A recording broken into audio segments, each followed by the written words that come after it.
मैं चाहूंगी कि उसको हाईलाइट किया जाए कि अनवारुल्लाह काकर साहब, वजीर आजम शहबाज शरीफ एंड सदर आरिफ अलवी, ये तीनों आज इकट्ठे एंटर हुए हैं गेट से और जाके ऊपर जब सेरेमनी स्टार्ट हुई और बैठे हैं। लेकिन हैंडशेक सेरेमनी नहीं हुई कि एक गेस्चर होता है कि जब हल्फ उठाने के बाद दोनों को मुसाफा करना चाहिए था, वैसा कुछ देखने को मिला नहीं। वी वर एक्सपेक्टिंग, देखिए वो बहुत एक प्रेसिडेंट ऑफ पाकिस्तान, वो एक मिसाल है ना कि बहुत देर की मेहरबान आते आते 5 साल तक मौसूफ सदर रहे हैं। उस दौरान तो उन्होंने कोई जेस्चर दिखाया नहीं है, तो अब आप कैसे तवक्को कर रहे थे उनसे कि वो जाते जाते कोई जेस्चर दिखाएंगे?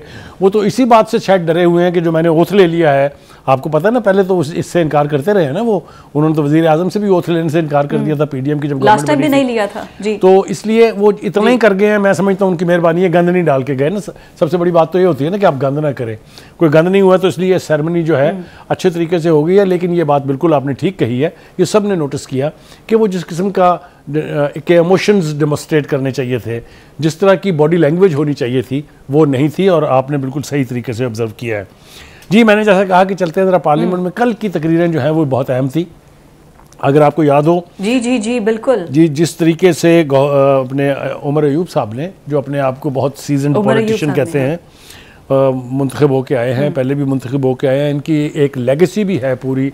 इनके वालिद गौहर अयूब साहब जो थे वो भी स्पीकर रहे हैं नेशनल असम्बली के, अगर आपको याद हो, डिफेंस मिनिस्टर भी रहे हैं वो। उनके भी वालिद साहब जनरल अयूब खान साहब से कौन वाकिफ़ नहीं है?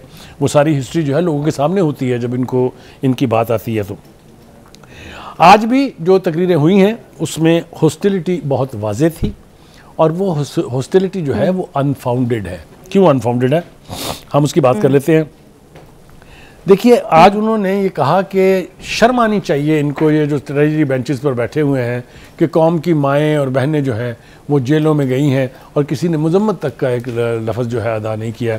Very good. पहली बात तो ये है कि ये सारे लोग जो हैं ये 9 मई के हवाले से क्रिमिनल केसेस में मुलव्वस हैं, उनके ऊपर चार्ज है, एलिगेशंस हैं।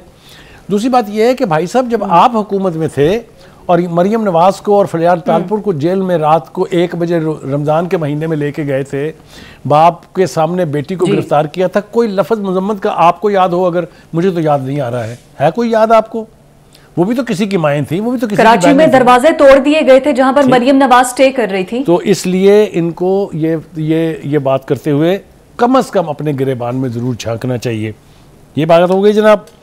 दूसरी बात यह है कि जनाब आज की जो कजबैसी हुई वहाँ पर, जिस तरीके से अपोजिशन बेंचेस ने लिबर्टी लेने की कोशिश की, वो हमने देखा कि स्पीकर साहब जो हैं वो भी उस पर उलझे हुए थे, उसके बाद डिप्टी स्पीकर साहब भी बहुत उलझे हुए थे। देखिए, अगर तो आप ये तय करके बैठेंगे कि हमने ये निज़ाम चलने नहीं देना है, वो तो एक अलग बात है। लेकिन अगर आप चाहते हैं कि निज़ाम ये चले, क्योंकि अभी तक जो है वो आप एक नहीं 2 कश्तियों में सवार हैं। आप ये कहते हैं कि ये तो असम्बलियाँ इलीगल हैं, आप ये कहते हैं ये जो ओथ उठाया गया ये इलीगल है, गैर आईनी है। आप कहते हैं प्राइम मिनिस्टर का इलेक्शन, डिप्टी स्पीकर का इलेक्शन, स्पीकर का इलेक्शन, ये सब जो है वो इलीगल है। तो आप छनकना बजा रहे हैं वहाँ बैठ के, कर क्या रहे हैं आप निकल जाए इन असम्बलियों से, कहेंगे जनाब हम तो मानते नहीं है इसको, तो फिर लेने क्यों आए हैं? और अगर आके हिस्सा बनने लगे हैं, जो कि बहुत अच्छी बात है, मैं इस अमल को कतन भी नेगेटिव सेंस में नहीं ले रहा हूँ, बहुत अच्छा अमल है कि आप पॉलिटिकल प्रोसेस का हिस्सा बने, क्योंकि उसी से रास्ते निकलते हैं।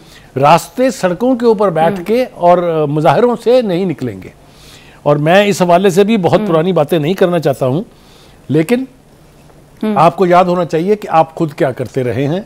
आप कहते हैं कि जनाब फलां 30 साल से, फलां 35 साल से हुकूमत में था, तो आप भी तो KPK में एक दहाई से ज़्यादा से हुकूमत में हैं। क्या वहाँ पर दूध की नहरें बहनी शुरू हो गई हैं? क्या वहाँ मिनिमम सैलरी जो है वो 70,000 हो गई है? क्या वहाँ बिजली के 300 यूनिट फ्री मिलने शुरू हो गए हैं? काहे पर अतरा रहे हैं आप अपनी परफॉर्मेंस भी तो देखिए। और दूसरी बात, पॉलिटिकल प्रोसेस का ही ये हुस्न है कि एक ऐसा शख्स जिसके ऊपर 9 मई के हवाले से 9 मुकदमात हैं, वो चीफ मिनिस्टर बन जाता है।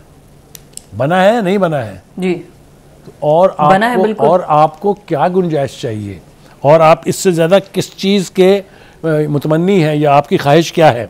देखिए, आप लेकिन वो फिर पीटीआई वाले ये कहते हैं ना, जब शहबाज शरीफ पर फर्द जुर्म आयद होनी थी उस दिन वो ओथ उठा रहे थे, हल्फ ले रहे थे जब लास्ट पीडीएम वाले टाइम पर, वो फिर इसको इस तरीके से जस्टिफाई करते हैं। देखिए, एक बात तो मैं आपको बड़ी वाज़ेह तौर पे कहना चाहता हूं और नाजरीन तक भी पहुंचाना चाहता हूं कि उनके जो केसेस थे उनके खिलाफ, वाइट कॉलर क्राइम्स के, करप्शंस के, उनमें और 9 मई के मुकदमात में ज़मीन आसमान का फ़र्क है।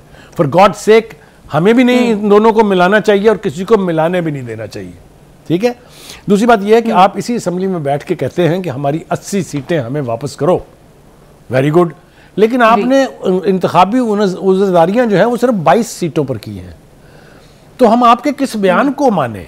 एक साहब कहते हैं हमारी 225 सीटें हैं असेंबली में, एक इनके वकील हैं बाबर अवान साहब, वो कहते हैं हमारी 200 सीटें हैं, बैरिस्टर गौहर कहते हैं हमारी 180 हैं, कोई कहता है 186 हैं। वो किसकी बात माने हम? कोई आपस में तो एक का कर ले, फॉर गॉड सेक एक बात तो करें ताकि हम किसी बात को समझ सकें आपकी।